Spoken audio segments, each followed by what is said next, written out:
Entrepreneur, if you don't hear anything else we say, please hear this.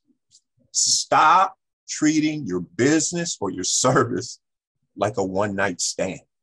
What do you mean, Mark? You get a customer and you're off to the next one. Wrong. There's a ton of untapped profit in that customer in repeat sales, testimonials, and referrals. And you're not, it's like, Jennifer, you see the cartoon where the bird finds the apple, splits it in half, gets the worm, and throws the two sides of the apple away. That's what you're doing. These men and women who have demonstrated they know, like, and trust you, you got to maximize that out, man, from here to forever. Now, let me show you one more thing with this. Let me add one thing. Yes, please. So don't get overwhelmed. Remember, an overwhelm is just a challenge. So you want to say, I want to accept these challenges. All you have to do is put processes in place ahead of time, and then you're not duplicating work. You're not actually making it harder. What you're doing is making what you're doing much more effective so that you get back more for the same piece of paper, the same book that you're doing. So like, exactly. That's all you have to think. If you just put this process in place once, or when you talk to people, have a little thing, don't forget to ask them about this, this, this, and this. You're going to come away from that conversation with a lot more value than just, well, they weren't a customer, they didn't buy from me right then. This is how you're out leveraging and outsmarting and outworking your competition. Now, let me go a step further because I really want you to see this.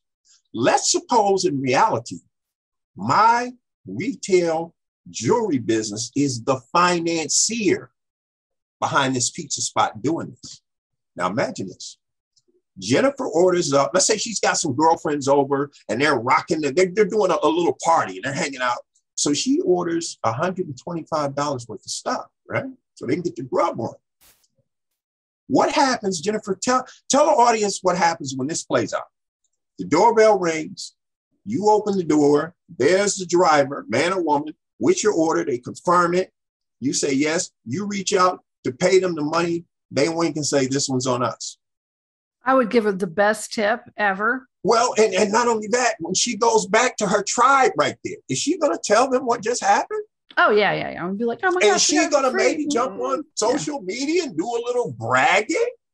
Yeah. Or all those women or whoever's in that house hear that and here now, that would be cool if you just did that. But the savvy pizzeria owner has an envelope, you definitely deserve, and inside the envelope, when they confirm the order, they say, do you have any guests in the house? Oh, yeah, there's 8 of us here. Each one of those guests gets a discount to use the pizzeria. This is how you multiply yourself, entrepreneur, for pennies on the dollar. Now, I would say if they're a client of mine, we'll take this a step further. When those people come in to redeem that coupon, you ask, hey, do you own your own business or you work for somebody?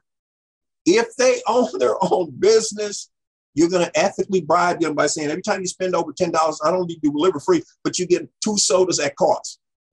Now, it's not the idea you want to lose money on soda. You want them telling their tribe what you do. And guys, we're talking about old school time, like pre-COVID, when we got to hang out.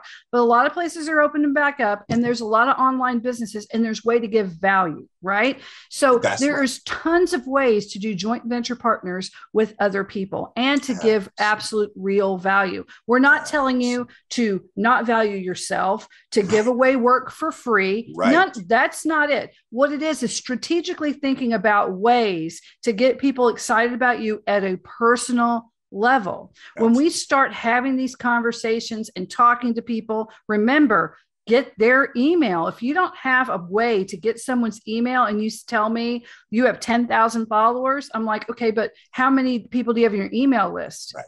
And you give me deer in the headlights. Those are not your followers.